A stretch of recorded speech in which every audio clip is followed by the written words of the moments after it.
ધાર્મિક માન્યતા અનુસાર આસો સુદ પૂનમ એ વર્ષની સૌથી મહત્ત્વપૂર્ણ તિથિ છે, જે શરદ પૂનમ તરીકે ઓળખાય છે.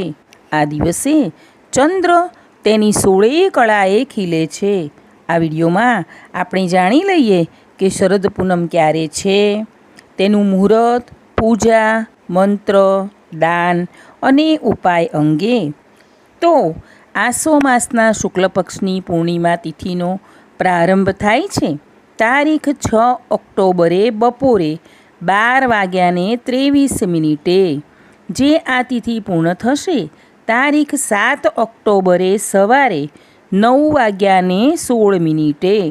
પૂનમના દિવસે ચંદ્ર પૂજન અને ચંદ્ર દર્શનનું મહત્ત્વ હોવાથી શરદ પૂનમનો તહેવાર તારીખ 6 ઓક્ટોબરના રોજ ઉજવવામાં આવશે.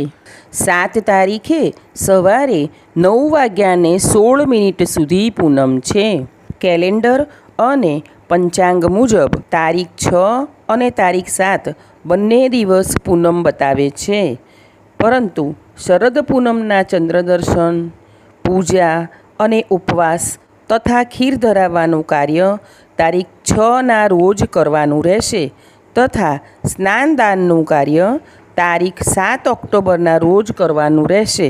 જે ભક્તો પૂનમ ભરવા માટે જાય છે તેમને તારીખ 7મીના રોજ પૂનમ ભરવા જવાનું રહેશે. આજે લક્ષ્મીનારાયણ અને શિવશક્તિની પૂજા કરવી, સાંજે ઘરમાં ખાસ લક્ષ્મી પૂજન કરવું અને માતાને લાલ ગુલાબ અર્પણ કરવું, શ્રી લક્ષ્મીએ નમઃનો જાપ કરવો, શ્રી સૂક્ત, વિષ્ણુ સહસ્ત્ર અને શિવ ચાલીસા કરવી, સાંજે તુલસીજી સમક્ષ દીવો કરવાનું ભૂલવું નહીં, ચંદ્રોદય સમયે ચંદ્ર દર્શન કરી ચંદ્રની પૂજા કરવી અને ઓમ સોમ સોમાય નમઃ બોલતા જવું. જો વ્રત ન કરો તો પણ ઘરમાં સાંજે લક્ષ્મી પૂજન ખાસ કરવું. ઘરના બારણે આસોપાલવનું તોરણ લગાવવું, કેમ કે આજે લક્ષ્મીજી પૃથ્વી પર ફરવા આવે છે. આજે સફેદ વસ્તુનું દાન કરવું. દાનમાં ચોખા, ગોળ અને દીપદાનનું મહત્ત્વ છે. જો વ્રત કરો તો સાંજે ચંદ્ર દર્શન પછી જ જમવું જોઈએ. ચેનલને સબસ્ક્રાઈબ કરજો.